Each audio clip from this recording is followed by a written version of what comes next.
पान पंजा थो करीब करी के छोरा छिना थो यतीम करी कम पान पंजा थो करीब करी के छोरा छिना थो यतीम करी तुझी ज़ात बराबर बारी मुझी तो बहदारी खन पाकने खाऊं पियो माव खसी के मण मिलिया कंहिंखो पाव खसी थन पाकने खाऊं पियो माव खसी के मण मिलिया कंहिंखो पाव खसी तोखे अल्लाह सब अखचारी मुझी तो बहदारी है मुझी तो बहदारी के वसंदड़ शहर वीरान करी आबाद नवा आस्तान करी के वसंदड़ शहर वीरान करी आबाद नवा आस्तान करी आबाद नवा आस्तान करी के जा कोट के रागे गोठ खसी किथे जन सजी खां घोट खसी के जा कोट के रागे गोठ खसी किथे जन सजी खां घोट खसी के रवारी उम्र सारी मुझी तो बहदारी के रवारी उम्र सारी मुझी तो बहदारी तुझी ज़ात बराबर बारी मुझी तो बहदारी मुझी तो बहदारी के मर्द बघिया में मारी पियो के झूर जडा बिजियारी पियो के मर्द बघिया में मारी पियो के झूर जडा बिजियारी पियो के झूर जडा बिजियारी पियो सामीअ में सुता के सेज छड़े के लागुन खां अग में वियल दे सामीअ में सुता के सेज छड़े के लागुन खां अग में वियल दे कन बंधन में कई त्यारी मुझी तो बहदारी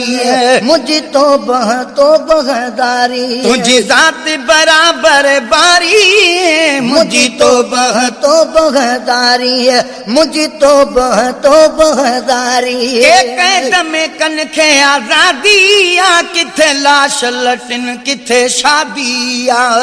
एक में कन खे आजादी आ किथे लाश लटिन किथे शादी आ किथे लाश लटिन किथे शादी कंखे रुखी सुखी आ रोटी मिली कंखे कान खजाने जी खोटी मिली कंखे रुखी सुखी आ रोटी मिली कंखे कान खजाने जी खोटी मिली कंखे कान्हे बनिया जी बारी मुझी तो बहदारी कंखे कान्हे बनिया जी बारी मुझी तो बहदारी है तुझी ज़ात बराबर बारी मुझी तो बहदारी है मुझी तो बहदारी तुझो अजब रंग इलाही आ तो खल्की पान खुदागी आ तुझो अजब रंग इलाही आ तो खल्की पान खुदागी आ तो खल्की पान खुदागी कंखे धन दयूं पियो धनार करी बादशाहन के पे नार करी किथे बरा किथे तबहारी मुझी तो बहदारी किथे बरा किथे तबहारी